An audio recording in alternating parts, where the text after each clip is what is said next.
प्रयागराज महाकुंभ की तैयारी में जुटी है योगी सरकार। ये बड़ी खबर लखनऊ से आपको बता रहे हैं। महाकुंभ में सुरक्षा को देखते हुए बड़ा फैसला लिया गया है। सुरक्षा में इजरायल की एंटी ड्रोन तकनीक का इस्तेमाल किया जाएगा। इजरायल के राजदूत के साथ सीएम योगी ने चर्चा की है। कुशल श्रमिकों की उपलब्धता बढ़ाने पर भी चर्चा हुई है। ये बड़ी खबर आपको लखनऊ से बता रहे हैं, जहां पर महाकुंभ जो प्रयागराज में आयोजित किया जाना है उसकी तैयारी में योगी सरकार जुटी हुई है और महाकुंभ की सुरक्षा को देखते हुए बड़ा फैसला लिया गया है, जहां अब सुरक्षा में इजरायल की एंटी ड्रोन तकनीक का इस्तेमाल किया जाएगा। और इसी को लेकर मुख्यमंत्री योगी आदित्यनाथ ने इजरायल के राजदूत के साथ चर्चा भी की है। वहीं कुशल श्रमिकों की उपलब्धता बढ़ाने पर भी चर्चा हुई है।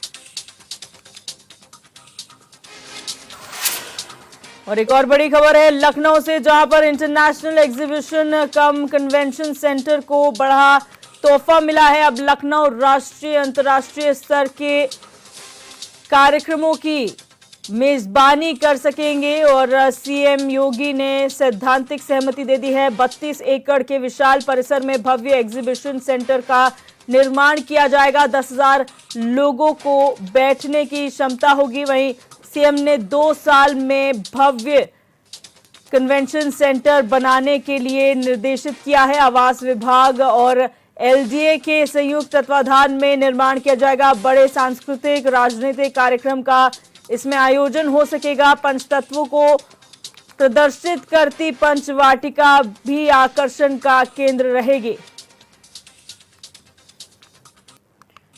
और हमारे ब्यूरो चीफ प्रदीप आनंद श्रीवास्तव हमारे साथ फोन लाइन पर जुड़ चुके हैं। प्रदीप, एक बड़ा तोहफा मिला है जहां international exhibition come and convention centre को लेकर ये तोहफा है, क्या कुछ आपके पास जानकारी है? हाँ बिल्कुल दिव्या, अगर बात करें तो ये उत्तर प्रदेश के लिए बहुत ही बड़ा एक कह सकते हैं गिफ्ट है, क्योंकि इस तरह का जो कन्वेंशन सेंटर होता है एक तो दिल्ली में है और मुझे नहीं लगता है कि देश के अन्य हिस्सों में इस तरह का कन्वेंशन सेंटर जो है वो बनाया गया है।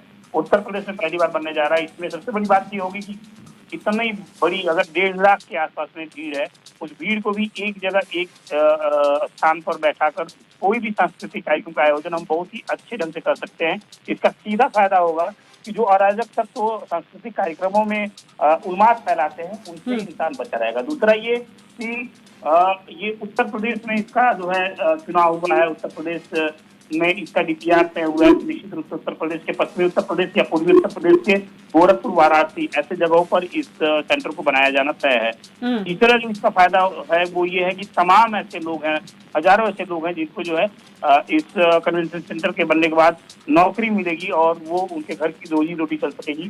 सैद्धांतिक जो एक निविदा होती है उस पर सीएम ने विचार करते हुए हामी भर दी है। अब इसका डीपीआर बनेगा, उसके बाद इस पर काम शुरू हो जाएगा। जी, जिस तरीके से यहाँ पर ये पूरा बड़ा कन्वेंशन बनने वाला है, इसको लेकर आसपास के लोगों में किस तरीके की चर्चाएं हैं? क्योंकि जाहिर सी बात है अगर कन्वेंशन सेंटर बनेगा तो रोजगार के नए आयाम स्थापित किए जाएंगे। बिल्कुल, अगर हम आसपास के लोगों की बात करें, राजधानी के लोगों की बात करें तो निश्चित रूप से जो है ये ऐसी पहल है कि इसको लेकर सभी लोग बहुत ही ज्यादा उत्साहित नजर आ रहे हैं, खुश नजर आ रहे हैं, क्योंकि इसकी मांग काफी समय से थी। एक छोटा सा कन्वेंशन सेंटर जो है वो हमने देखा है कि वाराणसी में है, लेकिन वो क्षमता 300 से ज्यादा के लोगों की नहीं है। उसके बावजूद अब उत्तर प्रदेश में एक बड़ा जो है ये कन्वेंशन सेंटर बनने जा रहा है, जिसको लेकर लोगों में खुशी का माहौल है। जी, आप बने रहिए हमारे साथ प्रदीप, अगली खबर पर भी हम आपसे जानकारी लेंगे। और लखनऊ से बड़ी खबर है, जहां भारतीय जनता पार्टी उपचुनाव में पिछड़ों को खास जगह देने वाली है। उपचुनाव में जाति के हिसाब से प्रत्याशी बीजेपी उतारने वाली है। ओबीसी वर्ग से चेहरों को उतारे जाने पर रणनीति बनाई गई है। करहल, कटेहरी, मझवा, फूलपुर में पिछड़ों को टिकट दिया जा सकता है। आरएलडी मीरापुर से ओबीसी को लड़ा सकती है चुनाव। वहीं गाजियाबाद, कुंदरकी में सामान्य वर्ग से प्रत्याशी होंगे। खैर सीट पर दलित प्रत्याशी उतारने की रणनीति पार्टी बना रही है। तो ये बड़ी खबर आपको राजधानी लखनऊ से बता रहे हैं, जहां पर उत्तर प्रदेश की 10 विधानसभा सीटों पर उपचुनाव होना है और इसी को देखते हुए अब बीजेपी की नई रणनीति है कि पिछड़ों को यहां पर खास जगह इस उपचुनाव में दी जाएगी, जहां उपचुनाव में जाति के हिसाब से प्रत्याशी बीजेपी उतारेगी। और हमारे ब्यूरो चीफ प्रदीप आनंद श्रीवास्तव हमारे साथ बने हुए हैं। प्रदीप, हर चुनाव में भारतीय जनता पार्टी की कुछ नई तैयारी देखने को मिलती है। इस बार जो कहा जा रहा है उपचुनाव में कि पिछड़ों को खास जगह मिलेगी, वो खास जगह कौन सी है? देखिए, उपचुनाव में जो इस बार का उपचुनाव होगा ओबीसी बेस होगा। उत्तर प्रदेश में ओबीसी की संख्या करीब 72% है और ये जो अखिलेश यादव का नारा है पीडीए मतलब पिछड़ा और दलित ऐसे करके वो जो उन्होंने नारा बनाया उस मिथक को तोड़ने के लिए भारतीय जनता पार्टी ने अपनी रणनीति तैयार कर ली, जिसमें सीटों पर जो प्रत्याशी चुनाव लड़ेंगे उसमें सर्वाधिक जो प्रत्याशी होंगे वो 1-2 सीटों को छोड़ दिया जाए तो सभी ओबीसी समाज से आएंगे और ओबीसी और ऐसा माना जा रहा है कि ओबीसी समाज में और भी मजबूत पैठ करने के लिए बीजेपी ये ओबीसी कार्ड करने जा रही है। पिछड़ों को और अति पिछड़ों को शामिल करने के बाद निश्चित रूप से उत्तर प्रदेश में जो बीजेपी की स्थिति है वो और बेहतर साबित होगी। जी, जिस तरह से यहाँ पर कहा जा रहा है आरएलडी की तरफ से भी यहाँ पर कुछ प्रत्याशी हो सकते हैं, ऐसे में निषाद पार्टी की क्या स्थिति है? क्योंकि लगातार मांग उठ रही थी, नाराजगी जाहिर की थी यहाँ पर। देखिए, निषाद पार्टी को एक भी सीट नहीं मिला। इस उपचुनाव में राष्ट्रीय लोकदल ने पहले भी उस जो है चुनाव में वो सीट जीती थी, तब वो समाजवादी पार्टी के साथ कोलैबोरेशन में थी, इसलिए उस सीट के महत्व को देखते हुए राष्ट्रीय लोकदल को वो सीट दी गई है। और वहां से अगर कोई आएगा तो जाट लाइन और पश्चिमी उत्तर प्रदेश में जाट जो है वो पिछड़े में जो है उनकी गिनती होती है, ओबीसी माने जाते हैं, तो वहां से वो राष्ट्रीय लोकदल का लड़ना तय है। बाकी करीब 8 सीटों पर जो है बीजेपी अपने जो उसके खाटी उम्मीदवार है उनको उतारेगी। मिल्कीपुर की हम थोड़ी सी चर्चा कर लेते हैं। मिल्कीपुर का भी रास्ता करीब करीब साफ होने जा रहा है। बाबा गोरखनाथ ने वहाँ जो याचिका दायर की थी उसको वापस लेने की घोषणा की है। उम्मीद है कि आज 12 बजे दिन के बाद वो याचिका वापस हो जाएगी। उसके बाद चुनाव आयोग उस पर भी विचार कर सकता है। हो सकता है कि एक साथ सारे चुनाव हो जाएं। जी, बहुत शुक्रिया जानकारी के लिए प्रदीप।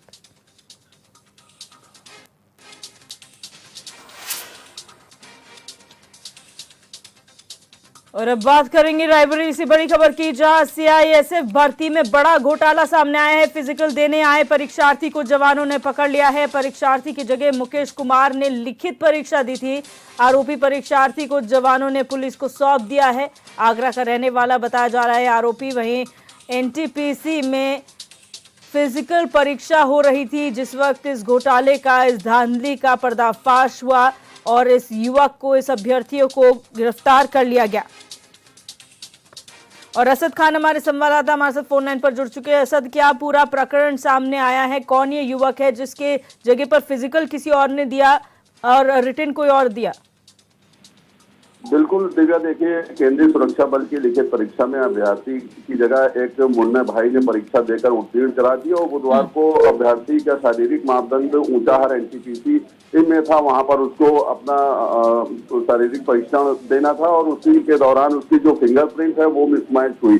और ये आगरा का युवक बताया जा रहा है, रूप सिंह नाम का, और इस सब ने इसको गिरफ्त में लेकर पुलिस के हवाले किया है और आगे पुलिस में विधिक कार्रवाई कर रही है। जी, बहुत शुक्रिया जानकारी के लिए सर।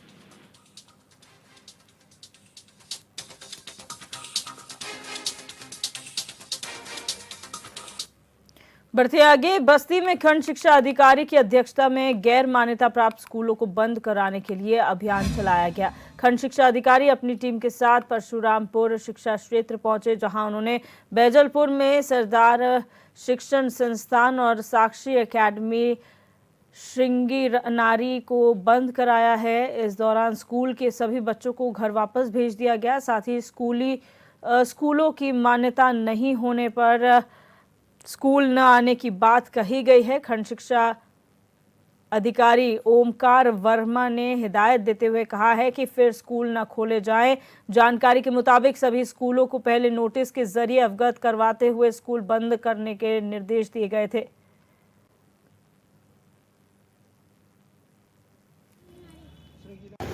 उनको बंद कराने के लिए टीम बना करके प्रयास कर रहे हैं कि सभी अमान्य विद्यालय बंद करा दिए जाएं। इसके लिए हम लोग श्रृंगी नारी के पास में सरदार पटेल विद्यालय पर आज पहुंचे, जहां पर देखा कि विद्यालय की मान्यता नहीं, नोटिस भी दी गई थी। उसके बाद भी विद्यालय चल रहा था, जिसको आज बंद कराया गया और यदि भविष्य में कभी फिर चलता हुआ मिलेगा उन पर FIR दी। और हमारे संवाददाता किशन शुक्ला हमारे साथ फोन लाइन पर जुड़ चुके हैं। किशन, क्या पूरा मामला है? कितने ऐसे गैर मान्यता प्राप्त स्कूल हैं जिन पर कार्रवाई हुई है? कई दर्जनों स्कूल ऐसे हैं जो गैर मान्यता प्राप्त हैं और वो धड़ल्ले से चल रहे हैं। वहीं कुछ हाल ही में खंड शिक्षा अधिकारी ने एक परशुरामपुर विद्यालय था जो फर्जी तरीके से चल रहा था, उस पर कार्रवाई किया है और उसको बंद कराया है। लेकिन कहीं न कहीं जिले में इतने गैर मान्यता प्राप्त विद्यालय चल रहे हैं लेकिन उन पे गंभीर रूप से कोई कार्रवाई नहीं होती है। एक खाना पूर्ति में खंड शिक्षा अधिकारी द्वारा एक किसी स्कूल को बंद कराकर एक कोरम पूरा किया जाता है और बाकी जो गैर मान्यता प्राप्त स्कूल हैं उन पे कोई ठोस कार्रवाई नहीं करते दिखाई देते हैं। अच्छा, यहाँ पर ये कहा जा रहा है कि जब ये कार्रवाई हुई, स्कूल को बंद कर दिया गया तो सभी बच्चों को घर वापस भेज दिया गया है। अब ये बच्चे कहाँ पढ़ेंगे? क्या इनका किसी अन्य स्कूल में स्थानांतरण कराया जाएगा, वहां पर एडमिशन होगा? देखिए, खंड शिक्षा अधिकारी द्वारा स्थानांतरण की बात तो कही जा रही है लेकिन ये भी केवल बातों में ही चलते हैं। और एक लगभग मैं आपको बता दूं कि बस्ती में बहुत सारे विद्यालय ऐसे हैं जो गैर मान्यता प्राप्त हैं और कई विद्यालय ऐसे हैं जो स्कूली वाहन बच्चों को ठूस कर पढ़ते हैं। और जिस खंड शिक्षा अधिकारी मान लीजिए या किसी शिक्षा अधिकारी मान लीजिए, सबके आंख बंद करके बैठे हुए हैं, कोई भी इन पे ठोस कार्रवाई नहीं करता है। और सारे जो है गैर मान्यता प्राप्त स्कूल और बच्चों को ठूस कर बस में गाड़ियों भर कर ले जाते हैं और इन पे कोई मतलब उचित कार्रवाई तो नहीं करते दिखाई देती, केवल कागजों में अपना कोरम पूरा करते हैं किसी एक विद्यालय पर कार्रवाई करके। अच्छा, यहाँ पर कितने बच्चे ऐसे हैं जिन्हें घर वापस भेजा गया है? क्योंकि 2 स्कूलों पर कार्रवाई हुई है, उन्हें बंद किया गया और दोबारा ना खोलने की हिदायत दी गई है। ऐसे में कितने बच्चे घर वापस गए हैं? देखिए, लगभग सैकड़ों बच्चे थे जो घर वापस गए हैं। अब उनके लिए कहा जा रहा है कि उनको किसी सरकारी प्राथमिक विद्यालय में शिफ्ट किया जाएगा, लेकिन अब क्या उनके माता पिता प्राथमिक विद्यालय में शिफ्ट करेंगे या नहीं करेंगे या किसी और विद्यालय में उनका एडमिशन करवाएंगे, अब ये सब कई बातें जो हैं वो चर्चा का विषय जरूर क्षेत्रों में बना हुआ है। लेकिन कहीं न कहीं खंड शिक्षा अधिकारी परशुरामपुर जो है वो अपने दो स्कूलों पर कार्रवाई करके अपना पल्ला जरूर झाड़ते दिखाई दे रहे हैं। जी, बहुत शुक्रिया किशन जानकारी के लिए। बात करेंगे अमरोहा से खबर की, जहां धनोरा रोड पर अवैध तरीके से कॉटन वेस्ट की हौदियां चलाई जा रही हैं, जिस वजह से एक्शन लेते हुए नगर पालिका ने बुलडोजर चलाकर हौदियों को नष्ट करवा दिया है। वहीं अधिशासी अधिकारी डॉक्टर ब्रजेश कुमार ने जानकारी देते हुए बताया कि इन हौदियों में केमिकल से कपड़ा धोने का काम चलता था। इसे लेकर लोगों की बार बार शिकायत आ रही थी, जिनका संज्ञान लेते हुए नगर पालिका ने ये कार्रवाई की है।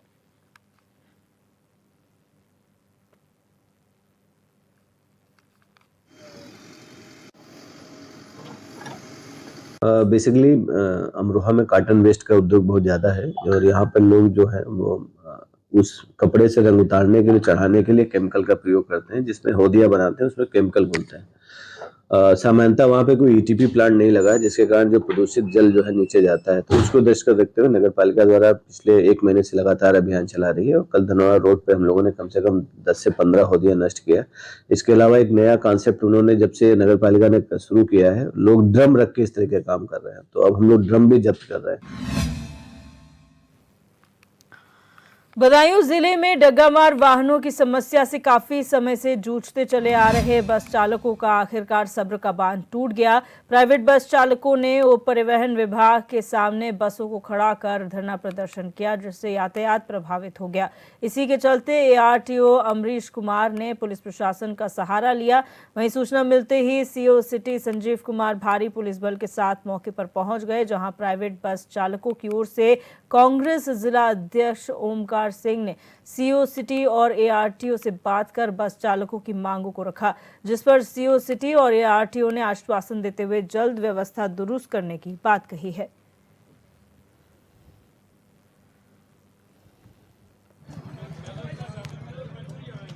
हमारा एक मुद्दा है कि जो अवैध स्टैंड चल रहे हैं और जो टेम्पो संचालन हो रहे हैं, उनको हमने यही यहाँ पर बसें लेके आए थे सरेंडर करने के लिए, लेकिन हमें अधिकारियों ने आश्वासन दिया है कि जो स्टैंड इनके नियत हैं उन स्टैंड से चलेंगे और आगे अगर नहीं चलेंगे तो फिर हम अपनी आंदोलनात्मक कार्रवाई। तो समस्या का क्या समाधान हो निकला आपका? अभी जो अधिकारियों ने COCD साहब भी बैठे हैं और RTO साहब भी बैठे हैं, सिविल लाइन SO, प्रशासनिक अधिकारी अंदर बैठे हुए थे, ARTO समाधान क्या था? समाधान उन्होंने ये कहा है कि हम आपका जो हमने 2 चीज़ें बताई थी, एक तो भामाशाह चौराहे से लेकर लाबेला तक जो इस समय टेम्पो बगैर स्टैंड मतलब भर रहे हैं अवैध स्टैंडों से, उनको रोका जाए। तो उन्होंने कहा ये तो हम तत्काल आपका रोक देते हैं। ठीक है। मैंने अभी पिछले महीने 13 तारीख से लेकर और कल 15 तारीख तक अनाधिकृत रूप से संचालित जो भी वाहन थे, जिसमें बसेस भी हैं, इको भी हैं, प्राइवेट इको भी हैं, ऑटो भी हैं, इवन ई-रिक्शाज भी हैं, 98 व्हीकल्स के खिलाफ कार्रवाई की है, जिसमें से करीब 54 वाहन हमने सीज़ किए हैं। एक बड़ी कार्रवाई की है। तो इस तरह के जो भी संचालन है उस पर हमारा फोकस्ड है और टारगेटेड काम हो रहा है। करीब 7.5 लाख रुपए का जुर्माना हमने पिछले 1 महीने में जुर्माना किया है और इसका असर भी रोड पर पहले की तुलना में बेहतर दिख रहा है। और भी इसको हम और भी करेंगे, चूँकि अभी त्यौहार का समय आ रहा है दीपावली तक, तो दीपावली तक थोड़ा सा ट्रैफिक का मूवमेंट ज़्यादा होता है, पब्लिक ज़्यादा चलती है, उसको देखते हुए दीपावली के पहले भी करेंगे, जिससे लोगों को सुरक्षात्मक रूप से परिवहन मिल सके। और इसके अतिरिक्त पोस्ट दीपावली और भी बड़ी कार्रवाई एक बार ब्रेक के बाद करेंगे और पूरी तरीके से नियंत्रित किया जाएगा। देखिए, यहाँ जो प्राइवेट बस की यूनियन है, जो प्राइवेट बस यूनियन वाले हैं, उनके द्वारा आज अपना एक धरने का और ज्ञापन देने का प्रोग्राम सुनिश्चित किया गया था। चूँकि वो प्रोग्राम शांतिपूर्वक हो, उसमें कोई विघ्न बाधा या लॉ एंड ऑर्डर कोई समस्या ना है, इस बात को लेकर पुलिस फोर्स लगाया गया है। बाकी शांतिपूर्वक कार्य अमल में लाया जा रहा है। उनकी मांगों को शांतिपूर्वक सुनकर उनका समाधान किया जा रहा है। सर, किन किन थानों की फोर्स यहाँ लगाई गई है? PAC भी लगाई गई है? यहाँ पर 2 प्लाटून PAC है और 4-5 थानों का फोर्स। मुजफ्फरनगर जिले से एक तालिबानी सजा का हैरान कर देने वाला मामला सामने आया है, जिसमें एक युवक के गले में जूते चप्पलों की माला पहनाने का वीडियो वायरल हो रहा है। साथ ही युवक को एक सुनसान मकान में लोहे की जंजीरों से बांधा गया है। वायरल वीडियो का संज्ञान लेते हुए पुलिस ने आरोपियों के खिलाफ मामला दर्ज कर तलाश शुरू कर दी है।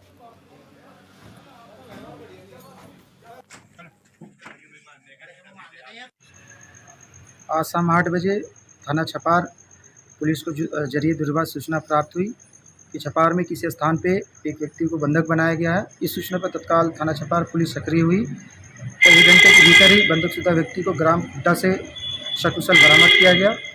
पूछताछ एवं जानकारी के क्रम में यह तथ्य सामने आया कि इस व्यक्ति का नाम यासिर अराफात है, जो कि ग्राम सोहनखेड़ा नागल जनपद सहारनपुर का रहने वाला। 8 साल पहले इसकी शादी ग्राम खुड्डा में हुई थी और यह आज ही सऊदी अरब से वापस आया था तथा अपने पत्नी को लेने ससुराल आया था। इसकी पत्नी के भाइयों द्वारा यह आरोप लगाते हुए कि इसकी बहन के साथ ससुराल वाले मारपीट करते थे और बंधकशुदा व्यक्ति द्वारा इसकी बहन के साथ गलत कार्य कराया जाना संभव था, इसलिए बंधक बना रखे थे। बहरहाल बंधकशुदा व्यक्ति को कुशलतापूर्वक बरामद करके थाना छपार लाए। और आदेश सैनी हमारे संवाददाता हमारे साथ फोन लाइन पर जुड़ चुके हैं। आदेश, जानकारी चाहेंगे, क्या पूरा प्रकरण हुआ है, कौन ये व्यक्ति है जिसे तालिबानी सजा दी गई है? देखिए, मैं आपको बता दूं कि छपार थाना क्षेत्र के खुड्डा गांव का ये देर रात्रि का मामला है, जहां पर एक व्यक्ति को तालिबानी सजा देने का मामला सामने आया है, जहां पर ये 6 महीने बाद सऊदी अरब से आया था और अपनी ससुराल में आया था। वहां ससुराल पक्ष के लोगों ने इसे जो है पहुंचते ही बंधक बना लिया और इसका जो सामान था वो भी लूटने का काम किया है। वही इसे जूते चप्पलों की माला पहनाकर लोहे की जंजीरों से जकड़ने का भी मामला सामने आया है। जैसे ही मामले की जो है पुलिस को सूचना मिली, पुलिस ने सूचना के पश्चात जो है युवक को सकुशल जो है जो बंधक बना हुआ था उसको बरामद कर लिया है और मुकदमा लिख आगे की कार्रवाई शुरू कर दी है। अच्छा, यहाँ पर क्या आरोप युवक पर लगाए जा रहे हैं, जिससे से कहा जा रहा है गलत काम करवाता था, महिला को प्रताड़ित करता था, क्या सच्चाई है इन आरोपों में? देखिए, बिल्कुल मैं आपको बता दूं कि ये जो लोग हैं, जो आरोपी पक्ष लोग हैं जिन्होंने बंधक बनाया था, वो लोग अपने बचाव में अब उल्टे सीधे जो आरोप है युवक पर लगा रहे हैं, लेकिन ऐसा कोई मामला सामने नहीं आया है। प्रथम दृष्टा अगर देखा जाए तो ये मामला जो है एक पैसे की उतारी को लेकर था। इस युवक से जो है इसके ससुराल पक्ष के जो लोग थे ज्यादा धन वसूली करना चाहते थे। पैसा उतारने के पर्पज से इसको जो है बंधक बनाया गया था और कहीं ना कहीं जो है इसके परिजनों को बुलाकर समझौते के तौर पर एक मोटी रकम लेने का मामला इसमें अभी तक सामने आया है। जी बहुत शुक्रिया आदेश जानकारी साझा करने के लिए। बढ़ते आगे रुक करेंगे देवरिया से खबर का, जहां जिले के सलेमपुर थाना क्षेत्र के मझौली राज में मूर्ति विसर्जन के दौरान 2 समुदायों में जमकर मारपीट हो गई। इस हमले में एक विशेष समुदाय के युवक ने हिंदू लड़के पर धारदार हथियार से हमला बोल दिया, जिससे युवक को गंभीर रूप से घायल कर दिया गया। हमले के बाद मूर्ति विसर्जन करने जा रहे लोगों ने सड़क पर जमकर हंगामा काटा। वहीं मौके पर पहुंची पुलिस ने आरोपी को गिरफ्तार कर हालात को संभाल लिया है।